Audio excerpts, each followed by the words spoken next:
ഇതുപോലെ ഒരു സമരം കേരളത്തിൽ ഉണ്ടായിട്ടില്ല. ഇതുപോലെ ജനങ്ങളുടെ സപ്പോർട്ട് കിട്ടിയ ഒരു സമരം നമ്മുടെ രാജ്യത്തുണ്ടായിട്ടുണ്ടോ എന്ന സംശയമാണ്.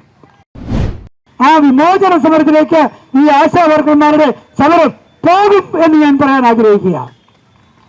അത് നിങ്ങളുടെ മാത്രം വിമോചനമല്ല, ഇവിടെയുള്ള മുഴുവൻ ആളുകളുടെയും വിമോചനമാണ്. ഇവിടെയുള്ള നാട്ടുകാരുടെ മുഴുവൻ രക്ഷയാണ്. ഇവിടെയുള്ള നാടിൻ്റെ വിമോചനമാണ്, രാജ്യത്തിൻ്റെ വിമോചനമാണ്, കേരളത്തിൻ്റെ രക്ഷയാണ്.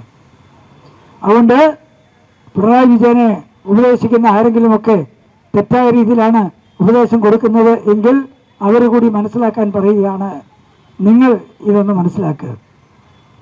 നിങ്ങളുടെ ഒരാളെ ഇങ്ങോട്ടൊന്ന് പറഞ്ഞു വിട്ടുകൂടെ? ആരെങ്കിലും വന്നോ ചർച്ച ചെയ്യാൻ? ആരും വന്നില്ല.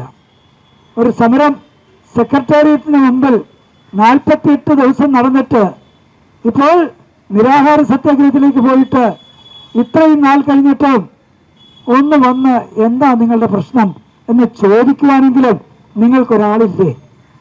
നിങ്ങൾക്കൊരാളെ പറഞ്ഞു വിടാൻ പറ്റത്തില്ലേ? അങ്ങ് വരണ്ട തമ്പുരാനെ, അങ്ങയുടെ ജോലി വലിയ ജോലിയാണ്, അങ്ങേക്ക് വരാനൊന്നും പറ്റത്തില്ലായിരിക്കാം. പക്ഷേ അങ്ങ് വരും, ഇന്നല്ലെങ്കിൽ നാളെ അങ്ങ് ഇവിടെ വരും എന്ന് പറയാൻ ഞാൻ ആഗ്രഹിക്കുക. അതാണ് മാറ്റം. ആ മാറ്റം കേരളത്തിൽ പല രീതിയിൽ നമ്മൾ കണ്ടിട്ടുണ്ട്, ഭാരതത്തിൽ കണ്ടിട്ടുണ്ട്. ഭാരതം സ്വതന്ത്രമായതൊക്കെ നമുക്കറിയാവുന്ന കാര്യമല്ലേ? ഒരു രക്ഷയുമില്ലെന്ന് വിചാരിച്ചിട്ട് ഒരു മാറ്റം ഉണ്ടായില്ലേ? അതുകൊണ്ട് ഒരു രക്ഷയുമില്ലെന്ന് വിചാരിക്കുന്ന ആ പല കാര്യങ്ങളും നേടിയെടുക്കാം എന്നറിയുന്ന നമുക്കറിയാം. ആശാ വർക്കേഴ്സിൻ്റെ സമരം തീർച്ചയായിട്ടും വിജയിക്കും. വലിയ കാര്യമൊന്നും ചോദിക്കുന്നില്ലല്ലോ.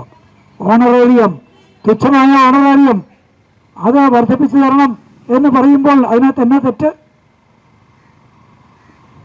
മന്ത്രിമാരുടെയൊക്കെ ശമ്പളം കൂട്ടിയല്ലോ, PSC മന്ത്രിമാരുടെയൊക്കെ ശമ്പളം ഭയങ്കരമായിട്ട് കൂട്ടിയല്ലോ, വേറെ ജോലിക്കാരുടെ പലരുടെയും കൂട്ടിയല്ലോ. അവരുടെ എല്ലാം കൂട്ടാം. പക്ഷേ ആശാ വർക്കർമാരുടെ ജോലി ശമ്പളം കൂട്ടുന്നില്ല. ശമ്പളം കൂട്ടത്തിലൊന്ന് മാത്രമല്ല, കുറയ്ക്കാമോ എന്നാലോചിക്കുക. ഇനി അങ്ങനെ വല്ല മാർഗമുണ്ടോ എന്ന്. പറ്റില്ല പിണറായിജി, ഇത് നിങ്ങൾ വിചാരിക്കുന്ന പോലല്ല. ഞാൻ ഒരു മാസം മുമ്പ് വന്നപ്പോൾ കണ്ടതിനേക്കാൾ ചൈതന്യമാണ് ഓരോ മുഖത്തും കാണുന്നത് എന്ന് പറയാൻ എനിക്ക് സന്തോഷമേ ഉള്ളൂ. കാരണം ഞാൻ വിചാരിച്ചു നിങ്ങളൊക്കെ കുറേ കൂടി തളർന്നു കാണുമെന്ന്. പക്ഷേ ഞാനിവിടെ വന്നപ്പോൾ എൻ്റെ ഒരു സുഹൃത്ത് പറഞ്ഞത് ഞാനാ തളർന്നതെന്നാണ്. എൻ്റെ മുഖം ഇച്ചിരി തളർന്നത്. ശരിയാ, എനിക്ക് ഇടയ്ക്ക് ഇച്ചിരി സുഖമില്ലാതെന്നായിരുന്നു, അതുകൊണ്ടായിരിക്കാം. അപ്പോൾ എന്നോട് ചോദിച്ചു എന്നാ പറ്റിയെന്ന്.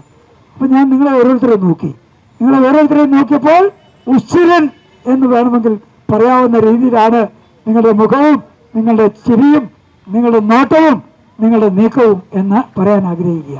അതുകൊണ്ട് എനിക്കൊരു സംശയവുമില്ല, എല്ലാവരും നിങ്ങൾക്ക് അനുകൂലമായിട്ടിരിക്കുക. ഇതുപോലെ ഒരു സമരം കേരളത്തിൽ ഉണ്ടായിട്ടില്ല. ഇതുപോലെ ജനങ്ങളുടെ സപ്പോർട്ട് കിട്ടിയ ഒരു സമരം നമ്മുടെ രാജ്യത്തുണ്ടായിട്ടുണ്ടോ എന്ന സംശയമാണ്.